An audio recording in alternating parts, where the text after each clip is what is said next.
ખ્યાતિકાંડમાં પ્રશાંત વજીરાણીને એનએમસીની રાહત મળી છે। મેડિકલ લાયસન્સ રદના નિર્ણય પર એનએમસીએ સ્ટે આપ્યો છે। ગુજરાત મેડિકલ કાઉન્સિલનો લાયસન્સ રદનો નિર્ણય છે તો નેશનલ મેડિકલ કમિશનમાં નિર્ણયને પડકારાયો હતો। જીએમસીએ 3 વર્ષ માટે મેડિકલ લાયસન્સ રદ કર્યું હતું। વધુ અપડેટ સાથે સંવાદદાતા દિવ્યા ચૌહાણ અમારી સાથે જોડાઈ ગયા છે। દિવ્યા, ખ્યાતિ હોસ્પિટલ કાંડનો આરોપી પ્રશાંત વજીરાણીને એક મોટી રાહત મળી છે।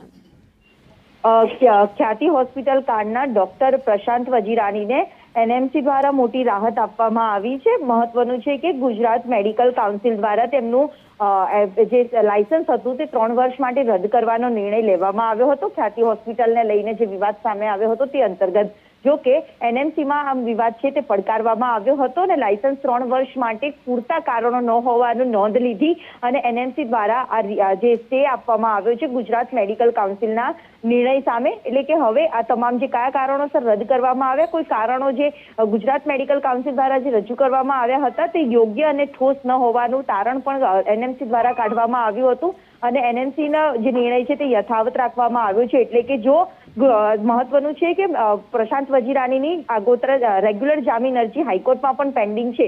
અગર જો તેમને જામીન મળી જાય છે તો તે ડોક્ટર તરીકે પ્રેક્ટિસ કરી શકે છે। તેનો અર્થ સીધો એવો થઈ રહ્યો છે। જી, આભાર માહિતી માટે।